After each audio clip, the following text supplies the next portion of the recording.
观众朋友们，大家好，欢迎收看杰森视角。川普再次入主白宫，用他那特有的语气说了一句 "It's great to be back"， 回来真好。这句风轻云淡的话，带给美国和世界的却是一场顶级飓风。在此前节目中，我反复强调，川普归来是一场革命。什么是革命？革命就是颠覆性的改变，革命就是让很多人笑的同时，会让很多人哭。革命就意味着某种意义上的混乱。革命不是心脏脆弱人的游戏，但是革命却是人类历史时不时就必须出现的宿命。川普上任后签署了上百个总统令，几乎每个都是对现有秩序的一枚炸弹。但这还仅仅是开始。首先，让我们聚焦川普新政中的美国司法部。谁都知道，这个司法部对川普和他身边的人调查起诉，在过去8年中几乎从来没有停止过。美国司法部包括他属下的 FBI 和 CIA， 在川普阵营的眼里，就是美国深层政府的核心代表和急先锋。1月21日，川普上任第2天，他派驻司法部的新领导层就开始行动，20多位元老级别的高级官员被边缘化。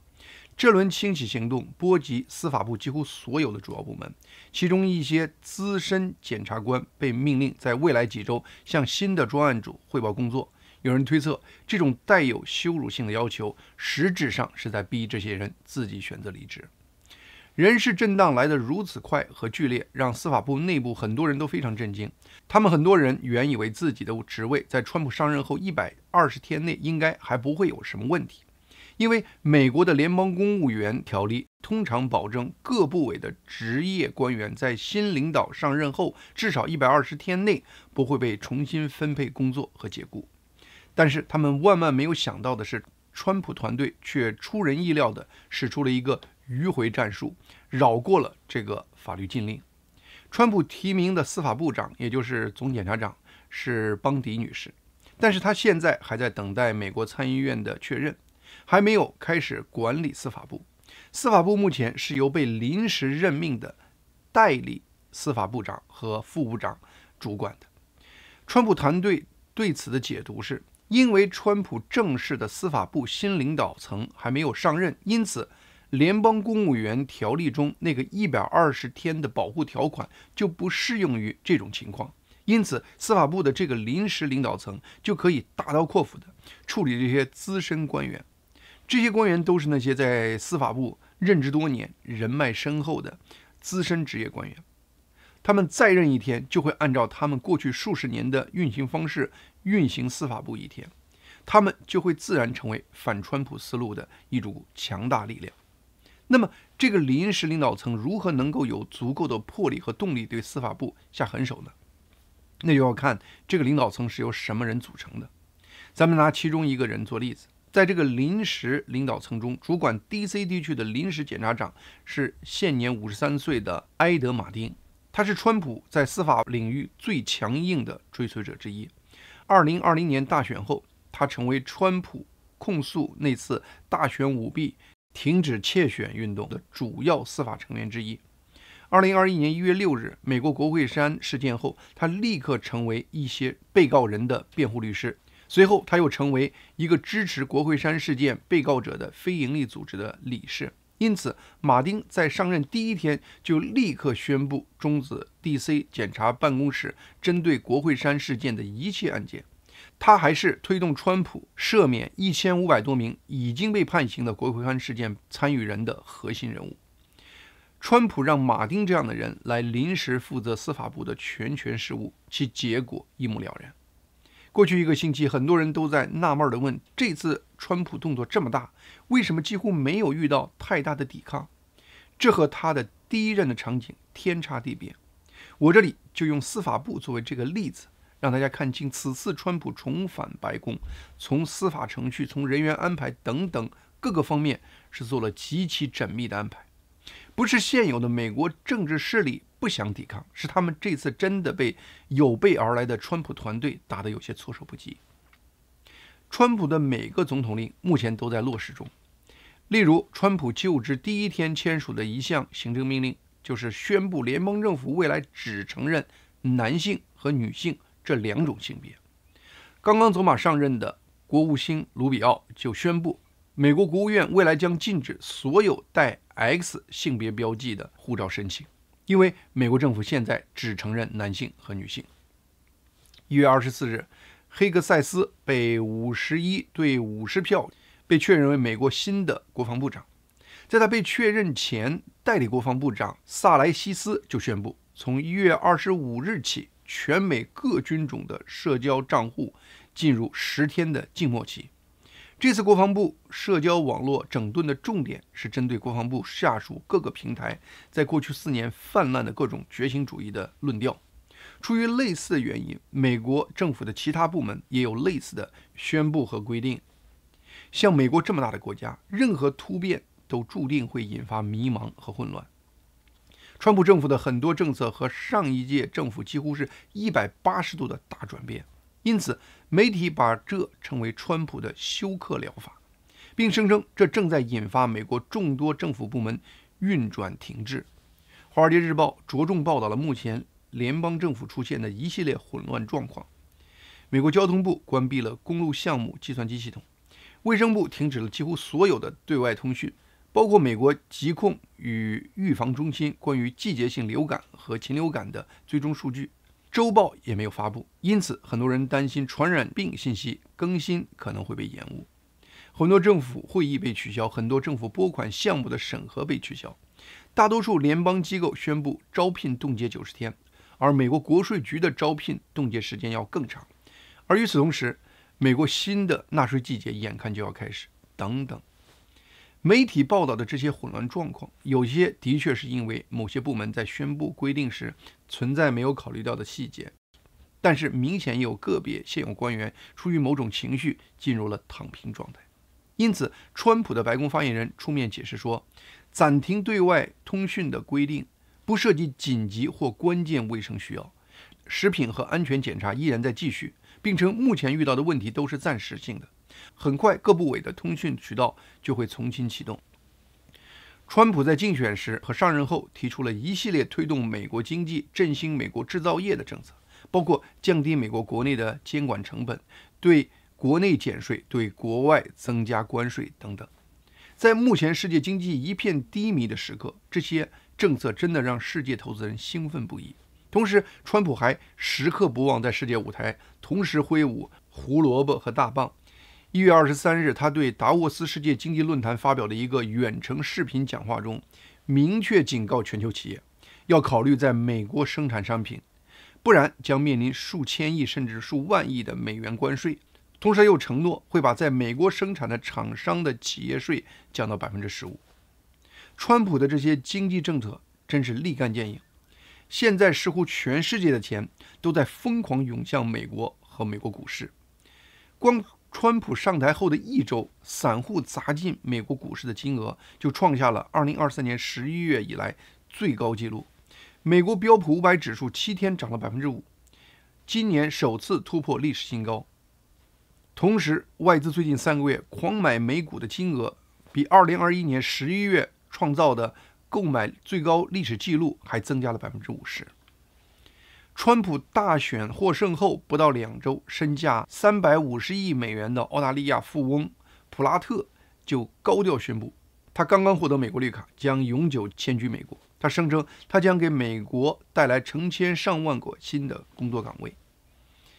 1月22日，在川普和沙特王储兼首相萨勒曼的通话中，萨勒曼表示，沙特有意在今后4年间对美国增加投资至少6000亿美元。1月21日，日本投资人孙正义协同 OpenAI 的奥特曼、甲骨文的埃里森，在白宫川普的面前宣布共同启动一个叫星际之门的项目，声称目前正联合投入1000亿美元，未来4年准备联合投入5000亿美元，用以建设美国人工智能的基础设施，同时给美国创造10万个工作岗位。虽然我们目前没有办法确认这些人中有多少是在画大饼忽悠川普，马斯克就极端质疑那个星际之门项目声称的1000亿资金的来源问题。毕竟在川普第一任时，中国马云就用类似的方式忽悠过川普，当时马云也跑到纽约川普大厦见了川普，并忽悠川普说，他计划在未来5年帮助美国中小型企业向中国和其他亚洲市场销售产品，给美国创造100万个就业机会。不过，川普是个人精，商人出身，他当然知道这众多的宣称中肯定有忽悠他的人和成分。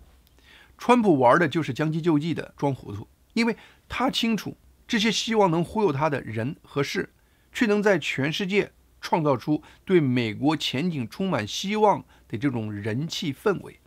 而这种信心和人气，那可是真实不虚的。在当今世界，在合适的条件下，他们真能让很多事情从虚变成实。中国人最关心的还是川普上台后对中共如何出手。2024年，在川普竞选时，他曾经威胁说要对所有中国商品加征60%的关税。这个说法让本来就竞争惨烈的中国制造业惶惶不安，让一些企业加速往东南亚和其他地区设厂，同时让人民币对美元的汇率在近期屡创新低。那么，川普上台后，真的会实施他竞选时的那个关税计划吗？这几乎是每个中国人，每个和中国经济有关联的人想知道的事情。因此，在过去1周，川普任何有关中国的言论都会让中国的股市和汇率市场剧烈波动。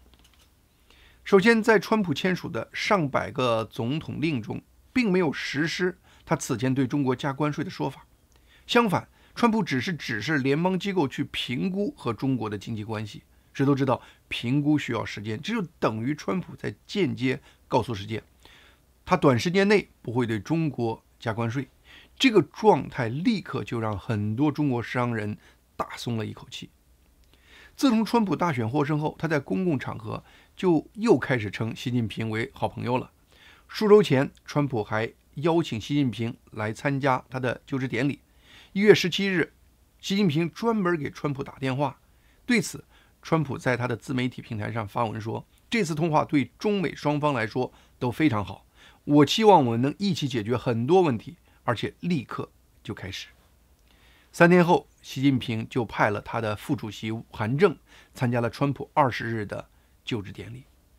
让中国金融领域更兴奋的消息是，来自1月24日，川普在白宫接受福克斯新闻主播汉尼迪采访时的一句话。川普说，我们掌握着一个针对中国的巨大制衡手段，那就是关税。中方极不愿意看到我们加关税，而我也确实不想动用这个筹码，但必须承认，这确实是制衡中国的一个极其有力的政策工具。川普那句“而我也确实不想动关税这个筹码”，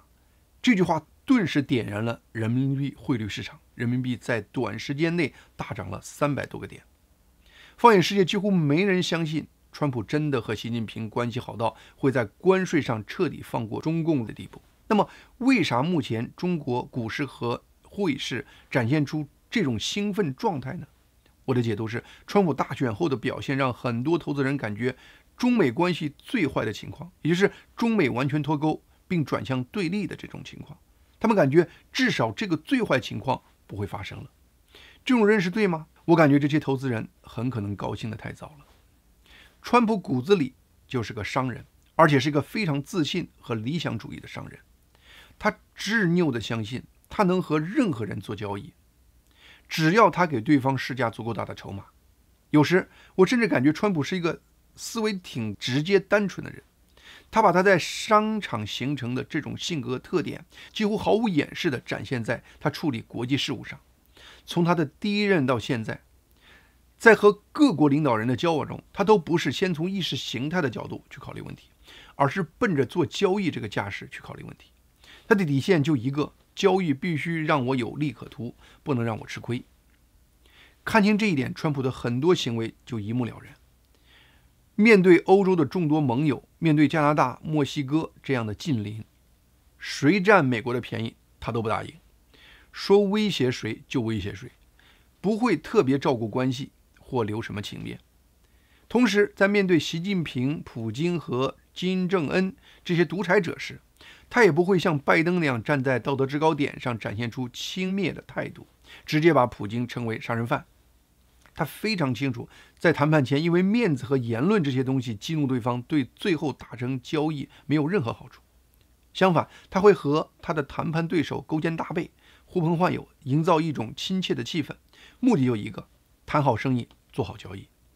很多人就是因为川普的这些非常规的表面言论而感觉川普是一个不分敌友、没有道德原则的人，因此对川普很反感。但是反感川普的人似乎忽略了一点：川普从来就不是一个相信世界大同的人。他从年轻时到现在展现出的对国际事务的原则就只一个，那就是美国优先。在美国优先这个标准下，谁想占美国的便宜都没门儿，管你是盟友还是邻居。北约各国常年躺在美国身上，依靠美国的军事保护，自己国防开支常年达不到承诺的 GDP 2%。对此，大多数美国总统都默认了，川普却绝对无法容忍。美国如此赤裸裸地被占便宜，在商人川普看来，这就是对他和对美国智商的最大羞辱。人的常规想法是，自私的人不是好人。但是你深入思考一下，就会发现，目前世界上众多荒谬的事情，却正是在国际主义旗帜下发生的。和中国、印度等这些国家不断增长的二氧化碳排放量相比，德国、法国、加拿大等国的排放量早就是微不足道了。就是这样，这些国家也要为防止世界暖化而实施一系列荒谬的严酷政策，摧毁自己国家的农业和能源业等关键产业，极大地提高了自己民众的生活成本，让他们成为国际理念的无意义的牺牲品。同样的问题，中国人也在面对。一方面，大量中国人自己还没有最基本的医疗、教育和养老保障，但是另一方面，中共却可以在全世界各个角落把中国人赚的上万亿美元的外汇挥霍掉。中共不但对非洲很多国家提供上千亿的无偿贷款或捐赠，而且还给大量非洲的学生提供让中国人极度羡慕的免费留学资助。因此，和这些荒谬的世界大同理念相比，在国际秩序的框架下，各国优先考虑自身利益，其实并不一定会更糟。话归原题，川普和习近平套近乎，在关税问题上没有对中共立刻下手。原因很简单，川普希望以关税为筹码来帮助他和中共谈判，和中共做交易。川普想要的东西很直接、很明确，他的短期目标就是希望习近平在2个问题上帮他，一个是芬太尼的问题，一个是乌克兰战争的问题。而长期的目标就是削弱中美贸易不平衡，实现制造业回流美国本土，让美国更强大。川普的长期目标先不说，他2个短期目标，习近平是有能力发挥作用的，是中共和习近平能做决定的。中美关系的核心问题因此就变成了习近平愿不愿意放下身段，放弃自己此前的思路，在芬太尼和乌克兰战争问题上和美国全力合作。1月24日，中共发布消息说，外交部长王毅应约和美国国务卿卢比奥通了一个电话。在中共对这次通话的官方通稿中提到了王毅对卢比奥说，希望你好自为之，对中美2国人民的未来，为世界的和平与稳定发挥建设性作用。好自为之这句话不是一个常规的外交用词，在中文中还是一个很重的说法，有居高临下和最后警告等多重威胁意味。这么重要的稿子，绝对是中共官宣口反复核实，确保它和中共核心意志保持一致的。而且有人发现，好自为之这个说法是习近平过去敲打下属的一句常用的口头禅。那么，习近平为什么会让王毅对川普的国务卿卢比奥说出这么有威胁意义的话呢？唯一的合理解释就是，习近平希望通过这个外交渠道向美方释放一个强烈的信号：别指望我怕你，向你低头，我习近平也是很傲娇的。因此，我认为川普这次和习近平成交的可能性很小。川普和习近平之间的关系会大概率重演川普第1任的状况，从亲密到最终走向对抗。2017年川普刚上任时，也是和习近平勾肩搭背，把习近平请到海湖庄园共进晚餐。但1年多后，中美历史上最大规模的贸易战就爆发了，而且大概率这次中美对抗的强度会超过川普的第一任，因为川普内阁和美国两院现在已经是充满了极端厌恶中共的人了。川普国务卿卢比奥就从不掩饰他对中共的厌恶，在他面对参议院认证的讲话中，他明确表示，川普的美国优先政策是和中共过去20多年藏在全球化背后侵害美国利益的做法直接对立的。在卢比奥和王毅通话前，他就先和菲律宾外长马纳诺通了电话，重申美国对菲律宾的安全保护承诺，并明确表示中共在南海的行为破坏了地区和平与稳定，不符合国际法。同时，目前国会的两党在对抗中共这个话题上也是少见的观点一致，态度坚决。1月23日，在美国参众两院两党共同提出一项法案，提出要撤销中国永久最惠国待遇。新法案提出对中国非战略物资征收最低35%的关税，对战略物资更是准备征收100%的关税，分5年实施到位。第1年征收10%，第2年征收25%，第4年征收50%，第5年征收100%。这绝对是和中共在贸易上彻底脱钩的架势。如果说川普7年前对中共发起的贸易战，从川普内阁到美国两院都有很多人在苦劝川普要悠着点，这次已经情况完全逆转了。在川普还在梦想和习近平谈判，指望达到一个好交易的时候，他的内阁成员和国会两党已经毫不掩饰地把中共按照头号敌对的势力对待了。由此看来，我在上期节目结尾时给中国朋友提出的应对中美关系未来变数的建议依然应该适用。最后，我们来谈一谈过去一周川普对乌克兰战争双方的态度发生的微妙变化，以及川普对交战双方态度变化对乌克兰战争未来有何影响。可能有人还记着，川普在2024年竞选时，在他有关乌克兰战争的言论中有2条惊人之语。第一，川普声称，如果过去4年是他在位，而不是拜登，乌克兰战争根本不会爆发。第二，是他上任后，他就能很快让乌克兰和俄罗斯双方达成停火协议。西方旧媒体对川普的这2个言论的结论就一个，这都是川普毫无根据的疯人疯言。但是出乎所有人的意料，对于川普的第一个说法，最有发言权的人最近真的出来背书川普的那个说法了。那谁是那个在这个问题上最有发言权的人呢？那当然就是普京了。乌克兰战争就是普京发动的，他当然最知道，如果当时川普在位的话，他会不会做出那个选择。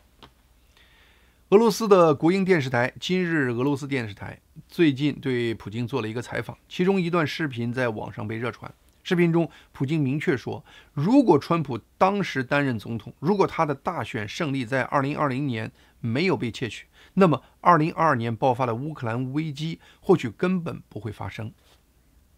那么，川普有关乌克兰战争的第2个说法，就是有关乌克兰战争达成停火协议的问题上，我在一期节目中引用了英国通灵师帕克在2024年11月的一个预言。帕克的预言是，川普最终的确促成了双方的停火，但是停火却不是如川普说的立刻实现的，而是经历了相当一段时间，双方才最终答应停火。帕克的感觉是要到2025年最后一段时间才能实现停火。在竞选时，川普明确反对拜登政府对乌克兰的大规模军事援助，同时川普也不避讳他和普京之间互相尊重的那种关系。因此，很多支持乌克兰的人非常担心川普上台后会和普京商量出一个出卖乌克兰的协议，然后用各种方法逼迫乌克兰和普京签署一个乌克兰不愿意接受的停火协议。前些日子，川普已经和乌克兰总统泽连斯基通了话。从泽连斯基通话后的态度看，似乎川普并没有逼迫他立刻和俄罗斯签署停火协议。川普这次胜选后，普京一直在向川普释放好意。在川普正式宣誓就职后，普京就立刻表示祝福，并说随时愿意和川普对话。但是在过去一周，似乎川普团队从各个渠道收集的信息显示，普京目前其实并没有真心停火的诚意，因此目前俄乌双方的停火的最大障碍就是普京的俄罗斯这边。近日《华尔街日报》报道说，川普威胁普京说，如果俄罗斯不愿意和乌克兰谈停火协议，美国会加大对俄罗斯的制裁。但是面对川普的这样的威胁，普京完全当耳旁风。这个完全可以理解，过去3年，俄罗斯面对世界8000多项制裁都撑下来了，川普再往上加个1800条的，俄罗斯依然觉得自己能扛下来。普京认为，只要俄罗斯人还在继续报名参军，俄国就有能力至少再打上1年。据说普京对川普警告的蔑视态度让川普非常恼火。川普过去之后对俄乌双方的态度发生了微妙的变化，根本原因就在这点。现在川普团队似乎在集中向俄罗斯一方施加压力，有意针对俄罗斯这边拧螺丝。川普政府最近宣布暂停一切美国的对外援助项目，但是多个消息显示，川普特意保证3个援助项目不受这个暂停命令的影响，他们分别是对以色列、对埃及、对乌克兰的军事援助。另一方面，川普选定的乌克兰与俄罗斯问题特使凯洛格中将在接受福克斯新闻的采访时，非常明确地说出了目前川普团队对乌克兰战争的判断和应对计划。首先，川普认为泽连斯基想结束战争，但是普京不想。其次，对乌克兰的军事支持很重要，但这还不够，因为俄军不在乎他们人员伤亡的数量。最后，美国强迫俄罗斯停止战争的最好办法是使俄罗斯失去发动战争的资金。目前，俄罗斯完全是靠钱来维持这场战争的。俄罗斯人目前参战的唯一原因就是贪图那惊人的参军补偿，每人的入职奖金就相当于2万美元，如果1年后能活下来，总收入就相当于近6万美元，而普通俄罗斯人每年的中值收入就只相当于1万来美元。而俄国的经济目前几乎全是靠给中国和印度卖石油来赚钱。如果真的能把世界石油价格降到45美元一桶，中国和印度就没有动力再向俄罗斯去买石油了。川普说，他正在和沙特阿拉伯王子商量，希望沙特能多产油，来帮助他实现这个降低油价的目标。但是川普这个策略就是成功了，也将是一个效果缓慢的途径。因此，在乌克兰战争走向问题上，川普最初预言的会快速和谈的可能性正在变得越来越小，而帕克预言的需要更多时间才能实现停火的状况，变得可能性却越来越大。好，今天节目就到这里，谢谢大家的收看，希望大家能够订阅和推荐杰森视角这个频道。